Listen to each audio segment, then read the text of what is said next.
कमरे के छत पर देव को जैसे ही एक औरत का साया दिखा, उसने फौरन ही आंखें बंद कर ली और चादर से अपना चेहरा ढक लिया।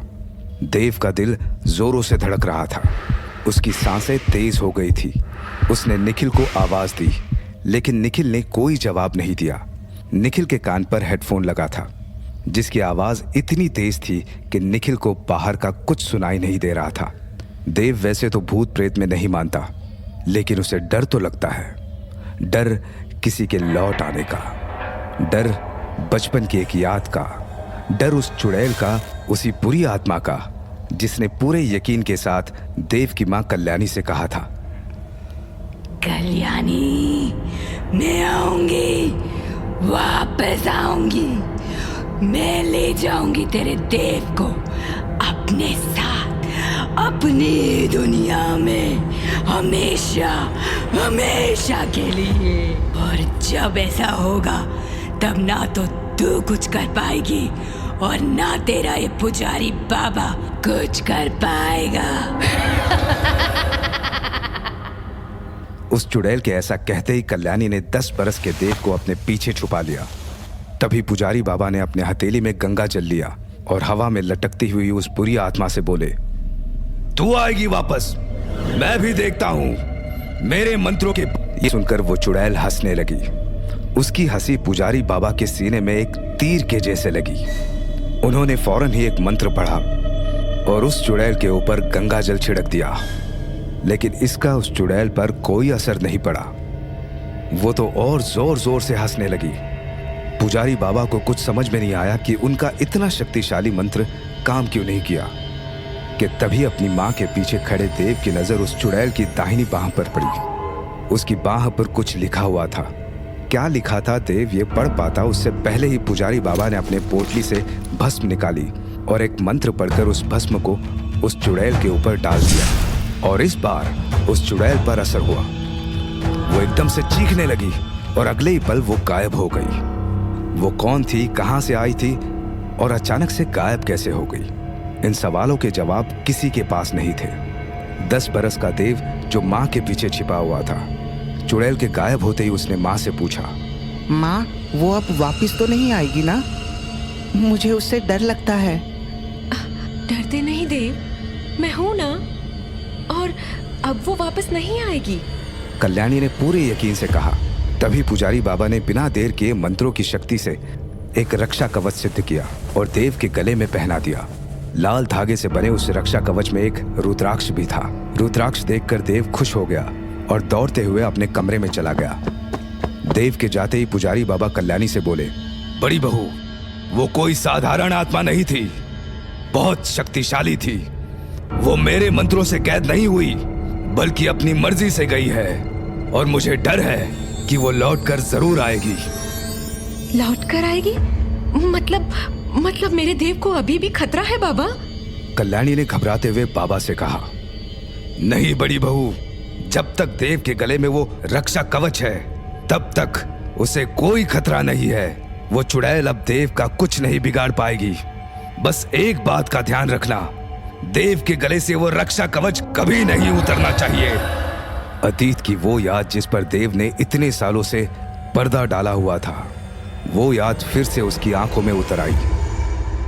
कमरे की छत पर एक औरत का साया देखते ही उसे वो चुड़ैल फिर से याद आ गई थी, जो 10 बरस के उस देव को ले जाने आई थी। अचानक ही देव का हाथ अपने गले पर गया। मर गए, मर गए। देव के मुंह से यही शब्द निकले, क्योंकि पुजारी बाबा का दिया रक्षा कवच देव के गले में नहीं था। कुछ देर बाद बड़ी हिम्मत करके देव अपने चेहरे से चादर हटाता है और उसके कमरे के छत को देखता है। इस बार उसे वहां कोई साया नहीं दिखा। देव ने राहत की सांस ली। उसे यकीन हो गया था कि यह सब उसके मन का वहम था, लेकिन उसका यह यकीन अगले ही पल टूट भी गया। देव को लगा कि उसके पलंग के सिरहाने पर कोई बैठा है। उसने फौरन ही निखिल की तरफ देखा। वो अभी भी गेम खेल रहा था। देव ने फिर निखिल को आवाज दी, लेकिन उसने नहीं सुना। तभी देव को लगा कि किसी ने उसके गर्दन पर अपना हाथ रखा। देव फौरन ही उठकर बैठ गया। कौन है, कौन है यहां? देव ने तेज आवाज में कहा, लेकिन उसके गले से कोई शब्द नहीं निकला था। देव को समझ नहीं आया कि यह हुआ क्या। वो फिर जोर से बोला, लेकिन आवाज उसके गले से बाहर आई ही नहीं। देव और ज्यादा डर गया। कमरे में कुछ तो ऐसा था जो नहीं होना चाहिए था। तभी वो पलंग से नीचे उतरने की कोशिश करता है, लेकिन वो उठ नहीं पाया। देव ने पूरा जोर लगाया, लेकिन वो अपनी जगह से हिला ही नहीं। ये सब आखिर हो क्या रहा है? और ये निखिल मेरी तरफ देख भी नहीं रहा। निखिल, निखिल! देव ने फिर निखिल को आवाज दी, लेकिन कोई फायदा नहीं हुआ। फिर अचानक ही देव को ठंड लगने लगी। उसका पूरा बदन कांपने लगा और उसने फील किया कि कमरे में अचानक से सब कुछ शांत हो गया है। कहीं कोई आवाज नहीं थी। ये एक अजीब किस्म की खामोशी थी, ऐसी खामोशी जिसके पीछे से एक भयानक शोर दस्तक देता है। देव ठंड से बुरी तरह कांप रहा था। तभी उसके गर्दन पर फिर से एक हाथ आया और उस हाथ ने देव की गर्दन को कसकर पकड़ लिया। छोड़ो, छोड़ो मुझे! देव ने अपने दबे हुए गले से घबराते हुए कहा। इस बार वो अपनी आवाज सुन पाया। देव ने फौरन ही निखिल को आवाज दी, लेकिन निखिल को कुछ सुनाई नहीं दे रहा था। उसका पूरा ध्यान ज़ॉम्बिस को मारने पर था। कुछ देर की मशक्कत के बाद उस हाथ के चंगुल से देव ने खुद को छुड़ा लिया और वो अपने पलंग से उतरकर भागा। सबसे पहले देव ने लाइट्स ऑन की, अपने पलंग को देखा, वहां कोई नहीं था। फौरन ही देव निखिल की तरफ मुड़ा, लेकिन तभी उसने जो देखा वो देखकर देव की सांसें अटक गई। निखिल का कटा हुआ सर जमीन पर पड़ा था और कुर्सी पर बस उसका धड़ था। अपने दोस्त का कटा हुआ सर देखकर देव कुछ देर तो सदमे में ही खड़ा रहा। फिर अचानक से उसकी आंखों से आंसू गिरने लगे। वो चीखते हुए बोला, क्यों मारा? निखिल को क्यों मारा? निखिल ने तुम्हारा क्या बिगाड़ा था? आखिर कौन हो तुम? सामने आओ, सामने आओ, सामने आओ और मार दो मुझे भी। कोई सामने नहीं आया। देव ने निखिल का कटा हुआ सर उठाया और वापस उसके धड़ पर रख दिया। फिर वह निखिल के पलंग पर बैठ गया। देव की आंखें जमीन पर पड़े खून को देख रही थी। तभी देव को लगा कि कोई उसे देख रहा है। देव ने जैसे ही सामने देखा तो उसके होश ही उड़ गए। काला लिबास पहने हुए एक औरत उसके ठीक सामने खड़ी थी। उसका पूरा चेहरा जला हुआ था। देव ने उसके चेहरे से नजर हटा ली और घबराते हुए बोला, कौन हो तुम? वो औरत कुछ नहीं बोली, बस मुस्कुरा दी। अगले ही पल वो गायब हो गई और देव के ठीक पीछे आकर बैठ गई। देव कुछ समझ पाता उससे पहले उस औरत ने देव की गर्दन पकड़ ली और उसे हवा में उछाल दिया और देव वापस पलंग पर ही आकर गिरा।